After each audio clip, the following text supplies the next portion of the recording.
Well, hey there, team. Welcome back to the channel and welcome back to a bit more Stationeers. Oh, geez, that gave me a bit of a fright. A bit of Stationeers liftoff. Someone pointed out, why don't I have a dish that just faces the rising sun to jumpstart my network? And you know what? That'd be wonderful. Because you know how I like the idea of having a separate grid that can potentially jumpstart the network on its own redundancy sort of thing. And you know what I actually thought of? We'll take it one better. Because this is our sort of placeholder, you know, this is how I always start with this one dish. And when I say I'm going to make a solar farm and then they put in a new bloody patch and we have to start again. But that's always the plan, right?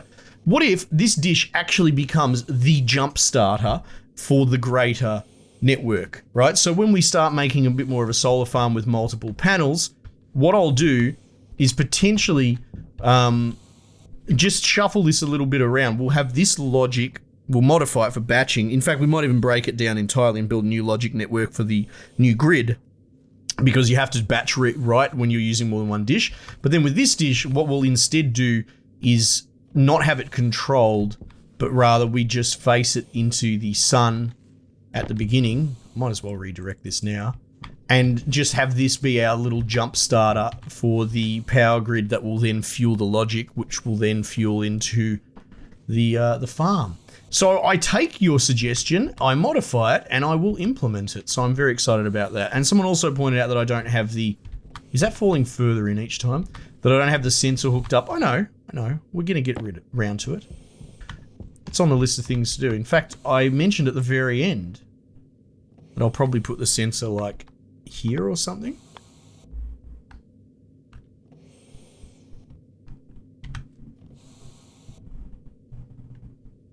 Let's see how that goes. Anyway, we need to make more cable. I remember that much. 3 grams of copper. Well, I doubt it's grams, but is it grams? Whatever, it's 3 units. 3 ingots. Will 6 get the desired result? I wonder. Why, wonder.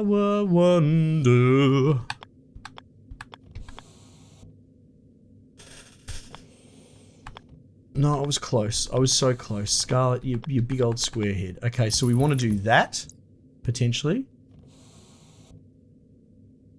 She ran away, and I wonder. God damn it, now that's stuck in my big old square head. Alright. We'll do like that, I guess. Oh, that's the power, isn't it? That's the power. Yeah. Okay, that works. Actually, this is working. It's working!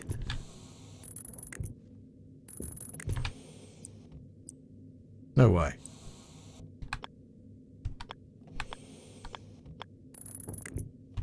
Okay, cool. So there's our power line running around. The problem is that we need to plug that in, so we're not quite there, but we've got some more copper to cook. Not bad. Not bad. Yeah, power. Running around. Power. Into the back of the grid, which is how we're just going to do it for the time being. If for some reason we drain the grid and it needs jump start, we'll just manhandle it. You know, ultimately I would rather not, but that's how it's just going to have to be for the moment, right? Meanwhile, data. All the data is plugged into that one network and is going to feed into there. This is actually quite a clean setup. It's probably one of the more compact versions that we've made, presuming that this sensor is okay there, which I think it will be. I guess we can put it to the test, right?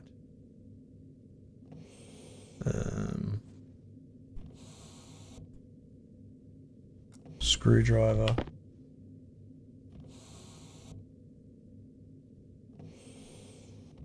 Daylight sensor.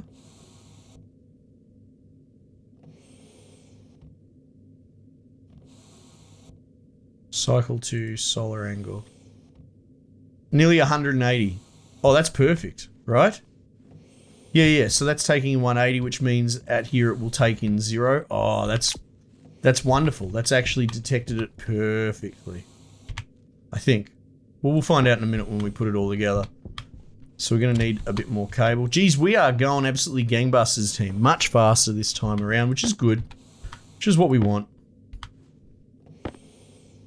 I'm kind of glad to not have the research system implemented at the moment. I find that to be a bit of an embuggerance. I don't think there's anything wrong with coming up with a system and then scrapping it, hypothetically. Like, I'm not trying to bash on the boys over at Rocketworks. But I think, at least in its current form, and you can try it out in the creative branch, and you can look at previous playthroughs where we've played with it, I think it's not great. So I'm glad to not see it in the main branch. And the reason why I keep saying I think they might scrap it is because they only just implemented the rocket thing and they've put it into the main survival mode. It sort of jumped to the queue on the survival, on the research. But I mean, there could be a million different reasons why it's done that. Of course, you know. I'm speculating. All right, cool. Okay, so that's going to take the angle in 153. That's right. We'll see how we go. We'll see how we go. All right, we need to set the memory unit to 1.8. Apparently 1.6 is probably a little bit closer to the mark. No. All right, what do I hold? I thought it was control. Maybe it's shift. Oops.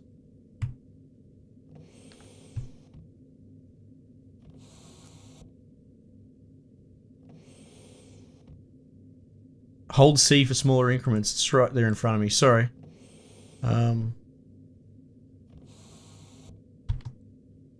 1.8. Yeah, the 1.8 makes sense if you try and explain it to someone. You know, 180 degrees, changing it to a 100 percentile system, the ratio is 1.8. It makes sense that you're dividing by 1.8. But because this thing, we should be able to demonstrate it actually, because I need to reset the dish anyway. If you do 100%, you might have problems here. We'll see. See though, the dish isn't actually flush. You know what I mean? It's got like a 5 or 10 degree angle. So that makes that 1.8 conversion actually not that accurate. But it's accurate enough. Input logic writer. No, reader. We want the reader. Reader. Input 2 will be memory, right? Memory. Math will have as divide. Yeah, 64. Alright. And then for the writer, we take the math unit as the input. The output will be the solar panel. And the variable will be vertical.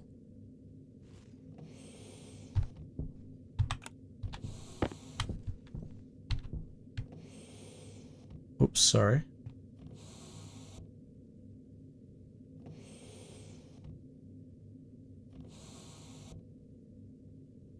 Alright, so currently it's back to front. That's okay, we should be able to...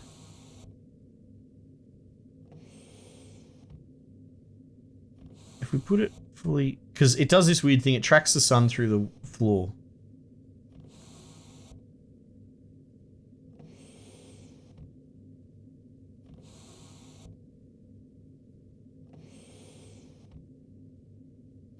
Like, you can actually...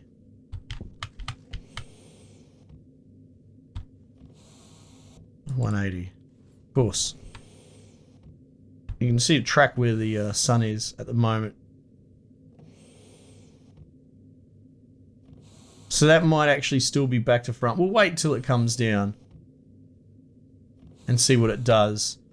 But it looks like we should be able to just reverse the facing as required. So that's good. that's working, but obviously drawing off of our grid. But it's not going to feed a short circuit because it never actually feeds back into itself. It just comes off of there. Okay, cool.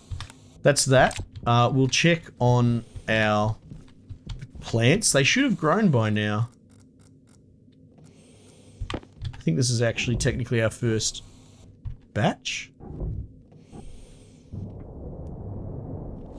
Look at that, almost 30 degrees. So I told you, it gets bloody warm in here. Harvest potato.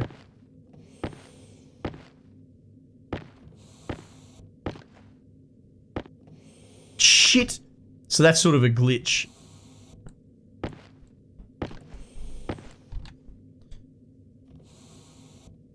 Bugger. That's alright, not the end of the world. Whatever.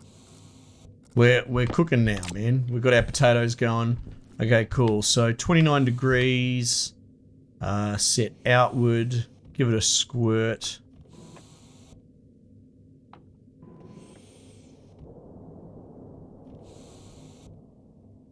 $23. Alright, well that's good pressure, and that's alright. Like, we could potentially go lower temperature. Oh, geez. No lower than that, though. And the pressure is up there. So that's alright, we should be able to hold. We'll see how that one length of pipe's holding steady for the time being. Set inward. Nice. Yeah, that's enough to cool the whole thing for the moment. I wonder what's the pressure situation there. 2.5 MPa. That's fine. 17.5 degrees.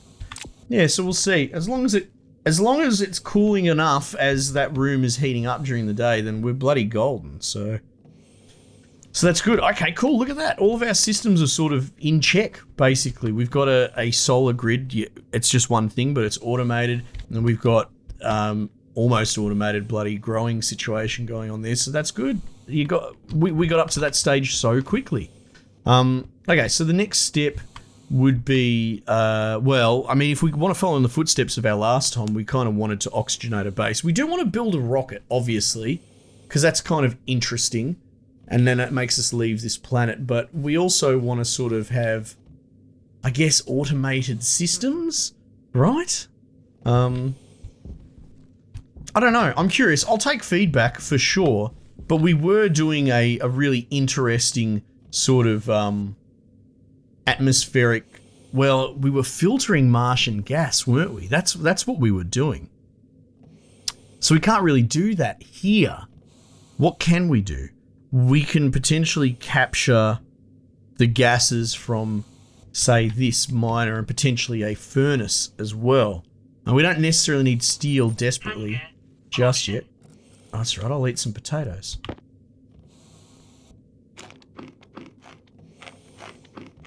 So, what if we do that? Because that would be the closest thing that we would... Well, that would be one stage of generating our own atmosphere, or gas capture, I suppose, is something worth considering, right? So we would want to put this inside some sort of enclosed space, and we'd want to capture that gas. Yeah. Okay, so we could do it remotely at a certain point, but that would be a tier 2 if you wanted to think of it. Oh, I'm just sort of crunching my brain to work all this out. So you'd want to go in there, which means you'd want an airlocked situation. In fact, a mirror sort of airlock like this, right? A small airlock so we can cycle any gases from that room, go in, do our smelting, capture the gas, cycle the airlock to vacuum. Unless we just go into the room.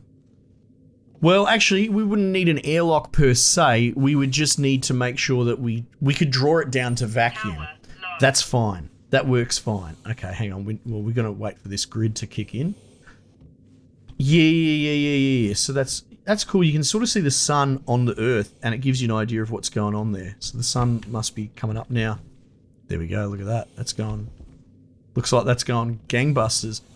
Okay, yeah. Okay, so, but a 1x1 room would be cramped a little because we need to be able to access that, and we're also going to want to implement. I think a 1x1 would be quite cramped. Plus, there's a lot of heat and pressure.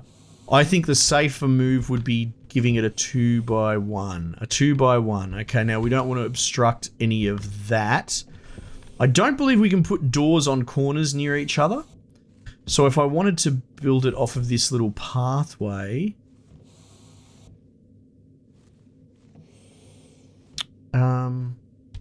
we don't need glass. You know what? I'll build it off of here. I'm sorry, team, if you're having a hard time tracking my brain. I get a feeling though that people that have been watching me long enough probably understand what my brain's attempting to do right now. All right, what I'm going to do is we'll extend the pathway because I don't want to mess with that, but we will then go and build those doors. Do they No, the doors shouldn't interfere with that too much, and putting a wall there would be fine. So we would make a door into there. This is going to be our smelt capture room. Okay? Look at that. We got a bit of power back, so we'll swap that out.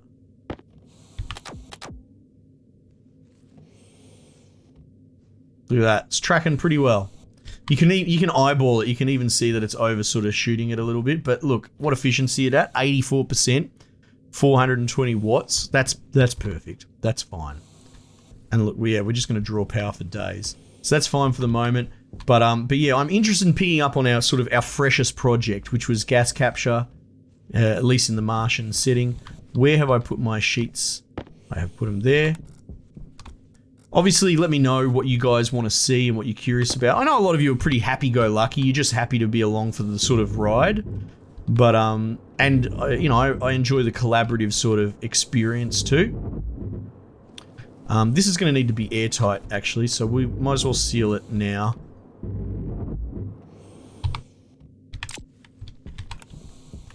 I want to build a door. I could probably just make that from the normal auto lathe. Door. Don't need blast doors, just normal door is fine. Iron and copper.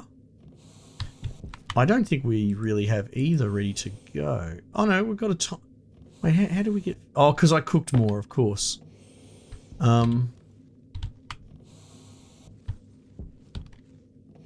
Right. Now we did get iron while we were out and about. I'm sure of that. There we go. 30 stack of iron. How exciting. This is a bit different from what we've done previously. Yeah, so in case it's not clear, we're going to... I'll probably build a duplicate, actually. A duplicate smelter, because in case this experiment falls apart or whatever, we at least will have this backup one here. Now, there's danger of things exploding. We're going to be dealing with a lot of hot gases, a lot of, you know, explosive gases, and, well, just everything. Every gas, essentially. But we're going to create a little capture room here. And what I might do in the name of expansionability, if that's a term, maybe I'll set the gas capture on this side, my little sort of treatment plant, and have it run across. Because if we want to build, say, another furnace, like the advanced furnace, we could put it in the same room. There's no reason why we couldn't. Because it'd be doing the exact same job, right?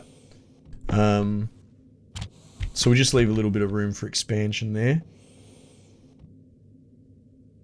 Kit door. We'll only need the one door as well.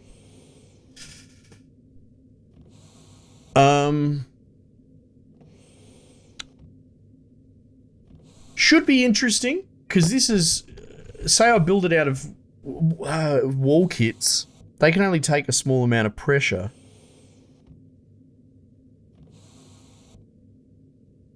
Oh, this is going to be interesting. So say we have a fan sucking it straight into the pipes. You know, sort of, we're moving the gas along quickly. God, at what point does everything explode? Like, where's the bottleneck? Where's the thing that explodes first? Maybe the blast door is the smarter move. I don't really know. What are those?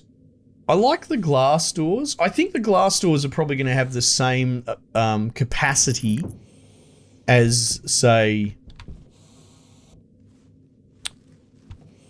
the normal doors. I think they're all the same. Iron frames, no, we don't want them. What we actually need is wall kits. Now, wall kits will pop at what? 100? 150? 150 kPa. Oh, I'd be curious. Because if we set bloody a whole bunch... Well, no, because we'll have a fan running the whole time. Iron window, iron wall, type 1 is fine. It's all part of the experimental process, team. Arguably, I should build this shit further away from my base, but what a YOLO. Right. How's our grid holding up? Look at that. Full power. We're 50% on ours, so we'll just swap that out. Power low. Ah, you saw me coming, didn't you? Yeah. So we'll want to build another arc furnace.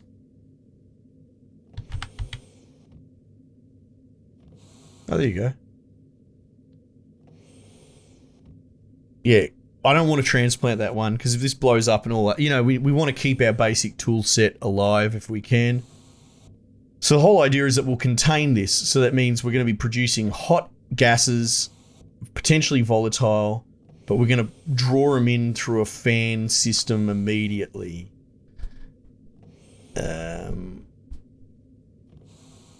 Now, as far as I can understand, it pumps out every sort of gas, everything, like, you know, hydrogen or whatever you want to call it, H. It's not strictly called H2 or H or anything like that in this. So, like, putting that in a closed room and pressing go is a good way to create an explosion. So what do we do? Do I just draw it through one pipe and process it through there? Is that super dangerous? It seems dangerous. The other option is to have multiple fans in the room that all draw, like, you know, well, I mean, you can't filter it. What am I thinking? No, it needs to be drawn in first before it can be filtered. Yeah, of course. Okay, you bloody idiot. You big old squarehead Scarlet. We'll put this bloke at the back like so, and we'll put him side on, just like a mirror version of the other one. So that way, yeah, we can get at it like so. I mean, yeah, we're not really worried about getting around the back. Okay, that's fine. That's fine as a bit of a format there. Okay, so we're just going to need an active vent, which we would build here.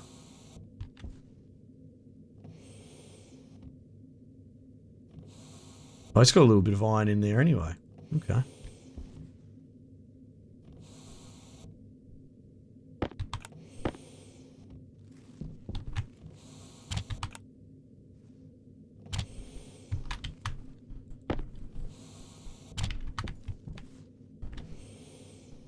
There we go.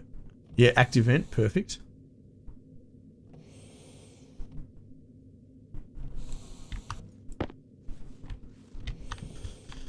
Right, I guess, I guess we could have, no, look how close it would be. That'd be a bit too much. It probably makes sense to do it like there, you know what I mean? Like to draw it out immediately, as fast as possible. Yeah. I mean, I guess if we do it from here, at least I've got some control. You know what I mean? If it's here, I can control it a little bit better. Yeah, actually, we'll just do it here for the sake of sort of almost consistency. This is what I'm used to. Right, so if we go in here, right, we go in, we bloody seal the door, right? What we would probably do is turn the pump on immediately. Just set it in, so we're at vacuum state and it's drawing. Chuck in the metal, boom, do it. Now, obviously, I have to stay in here while it does that. Not the end of the world. Like I said, this is a tier 1 version. We will get to a point where we use chutes and automation and all that, but just for starting, capturing all the gas that we smelt, we do that, and it's going to draw it straight into the pipe. And then it's going to need to be immediately processed. Now we're putting it into a compressed can and it's hot. Yeah. Okay, cool. I'm happy with this so far, and I'm curious what you guys have to say on this too.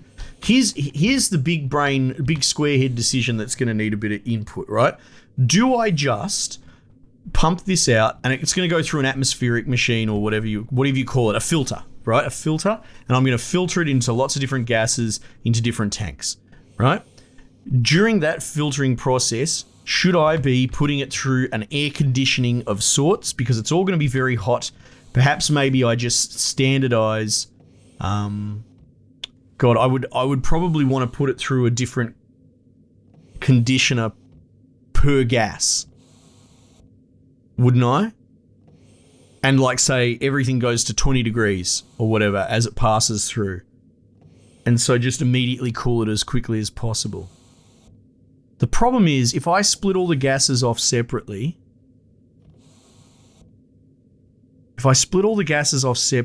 and they're in the sort of flow, right? They're in the chain, and they need to be cooled, well, that could potentially create a bottleneck at the filter split area. You know what I mean? Like, say we're drawing out a disproportionately large amount of hot CO2 versus all the other gases, right? And then it's trying to cool the CO2 before it lets it move through, which means we'll have a buildup of CO2 that's not cooled in the pipe, right? Say it was 90% was CO2 or whatever, or something volatile, like maybe H or just whatever. That's going to back up the whole system. Potentially the furnace is just going to keep running and keep generating gas, but the gas isn't going to be moving through. Interesting. I wonder. I mean, I guess we could implement a blow-off valve like we've talked about, like a X pressure or even X temperature blows out. I don't know. Having said that, actually, you know what? Even if we put a bloody 50 stack of ingots in here and pumped it through, a big tank should be able to hold all of that hypothetically. Oh, I don't know. It's interesting. Okay, but look, we're at that point where I'm curious what the comments are going to have to say about this, because at the moment, simple is the attraction. So maybe we just have this go straight into a holding tank, almost like we were doing on Mars, right? Except I'll do a fixed tank, not a portable tank, so we can have a data line out of it as well, right? So it's going to be drawing in hot mixed gases straight into that tank. That's probably going to be the most dangerous part of the entire system, right? But hypothetically, I would say it should be able to hold full capacity. Having said that, we could have a redundancy tank over a certain capacity. You know what I mean? Like if it's approaching a explosion point, then maybe it overflows into another tank, and then we have a filtering system running in the background from there. That might be the way to do that. But I'm curious what you guys have for suggestions. I think it's pretty clear what I'm trying to do. I'm just trying to capture all the hot, horrible gases here and then process them and potentially turn them into atmosphere, but at the very least just capture them. It's just that first point when they're red hot and they're coming out, so they're coming out almost uncontrollably fast because the furnace will be running. I want to capture all the gases, but I want to do it as safely as I can. But I don't really know the pressure limits of everything. The pressure limit of this room of 100 kPa won't necessarily be a problem because I reckon the fan will draw it out faster than it can blow up. We've done a capture room before, but I think I made it entirely out of frames. Not sure. Anyway, let me know what you guys reckon. I legitimately am curious what you have to say and what you think.